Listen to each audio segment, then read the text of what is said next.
Hello and welcome to the lesson on part 1 of functions. In today's lesson, I will talk about relations, domain, and range as applied to the topic functions. So we begin the lesson with a typical example of our everyday life. We look at the table on my left. This table tells us the distance traveled by bus or train and the charges that you pay as a passenger when you board a bus or a train. So if you travel from 0 to 1 kilometer, you are going to pay $2. And when you travel from 1 kilometer to 2 kilometers, you are going to pay $3. This is applicable on our ticket machines and our various lorry parks. Whenever we board a bus, we have to pay. Now, the question arises that if somebody should travel 2 kilometers, is the person going to pay an amount of $3 or is the person going to pay $5? That is a challenge. And this, if not clarified, will bring a lot of controversies between bus drivers or train conductors and passengers.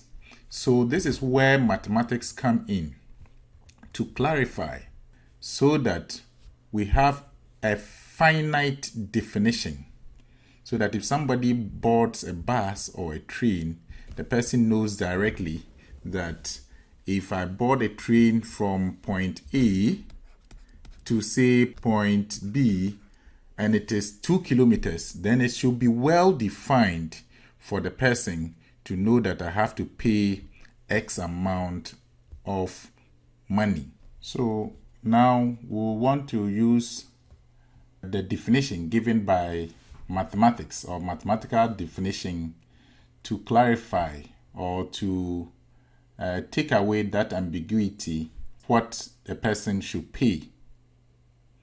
So I'm going to use the table on my right, this table, to now explain and clarify. We can use mathematics to define the distances clearly so that there's no conflict as to how much a passenger should pay when he or she travels. So from this definition, if I take this interval,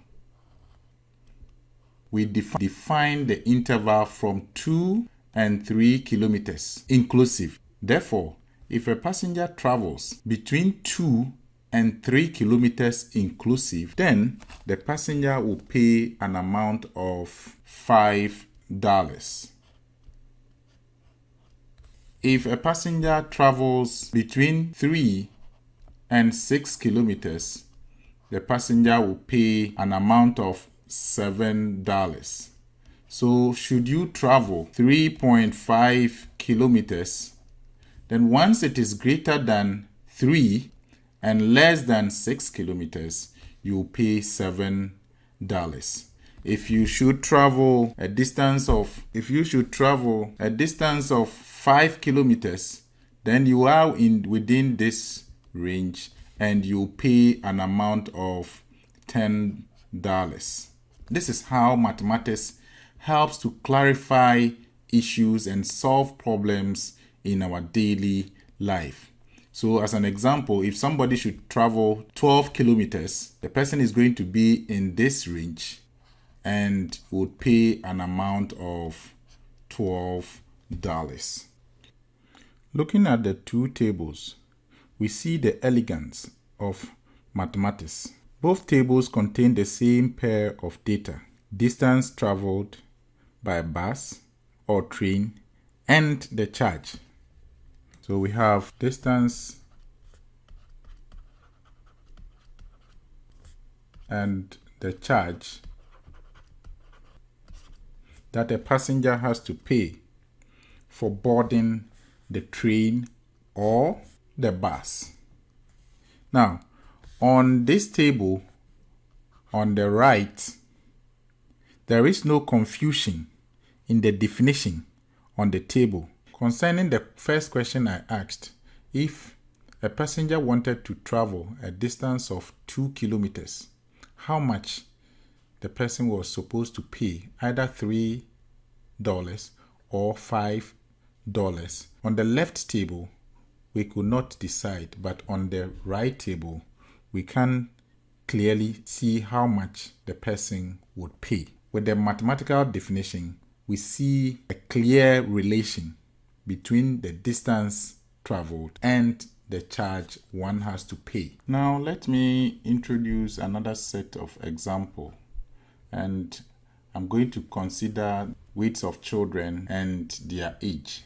On this, if a person is 10 years, weighs 31 kilograms. This information of age and weights can be represented as a pair. If we select, we have 10 and 31. Children within the age of 10 weigh 31 kilograms. 12 weighs 36 kilograms. Somebody is 14 years, weighs 42 kilograms. Let's bear in mind that these are average weights. So 16 years would weigh 54 kilograms and 18 years would weigh 61 kilograms. We have represented this data as a set of ordered pair. So if somebody is 10 years, we can say the person on average weighs 31 kilograms. 12 years would weigh on average of 36 kilograms. 14 years would weigh on average of 42 kilograms. Therefore, this is a set of ordered pair. This type of representation between a set of data will be called a relation. So we see an ordered pair 10 and 31. We see another set of ordered pair 12 and 36. So if somebody is 12 years, we can say on average the person weighs 36 kilograms. This set of ordered pair we call a relation. Now the set of all the first elements in this data which we have here, the first element here is 10. In this set, the first element is 12. In this set, the first element is 14. In this set, it is 16. And in this set, it is 18. All the first elements, we will call it the domain of the set of ordered pair. So we have 10, 12, 14, 16, and 18. We separate with commas and we'll call it the domain. That is the independent variable. All the second elements in this set we will call the range. So 42, 54, 61. These elements we'll call the range. And it's equal to the set of dependent 36, 42, 54, and 61. This is the range. Call this the range. And we'll call the first element we'll call the domain, and the second element we'll call the range. The first element we'll call the independent variables. The second element we'll call the dependent variables. Visually, the idea of domain and range can be explained as follows. So for a visually, we can explain this concept of domain and range as follows. If we have a set, say 1, 2, 3, and 4, to be a set this way, And we have another set of numbers, 1, 4, 9, and 16. We connect them with an arrow. We call it mapping. This element in this set we'll call the domain X, and elements in this set we'll call the range Y. So the elements in the domain we'll call the independent variable, and the elements in the range Y we'll call the dependent variable. Looking at it, we can see that if we square 1, we'll get the corresponding variable in the range. If we square 2, we'll get the corresponding variable in the range. And if we square 3, we'll get 9. As well as if we square 4, we'll get 16. So that is that. Now, a second illustration will be if we have, say, a country, and then its capital.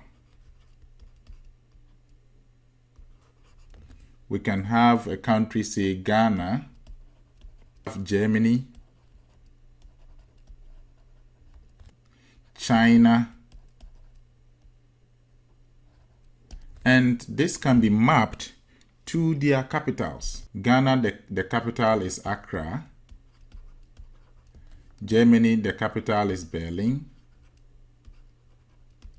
And China, the capital is Beijing. So this is a set. This is another set. So we'll call this the domain, and the independent variable, we'll call this the range. The dependent variable, we'll call it Y. So as before, we can have this as a mapping. We connect the capital of Ghana is Accra. The capital of Germany is Berlin, and the capital of China is Beijing. So we have a mapping, a rule, and this we refer to as a relation. There's a relationship between Ghana and Accra, between Germany and Berlin, between China and Beijing. So this is a relation mapping the elements in the domain to the elements in the range. If we come to the visual representation on the left, we have 1 mapping to 1, 2 mapping to 4, 3 mapping to 9, and 4 mapping to 16. So there is also a relation between the domain and the range.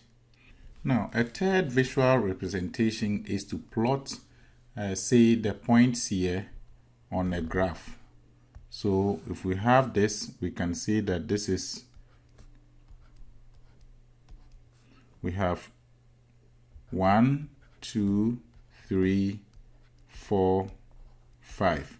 Let's call this our X, and we have on the vertical axis we can get 2, 4, 6, 8, 10, 12, 14, 16, and let's call this Y. So we have 2, 4, 6, 8, 10, 12, 14, 16. So we are going to do some approximate plotting. So when we take 1, its corresponding value is 1. So we have some point here. When we take 2, its corresponding value is 4. When we take 3, its corresponding value is 9. So it will be somewhere here. When we take 4, its corresponding value is 16. So we can plot it this way.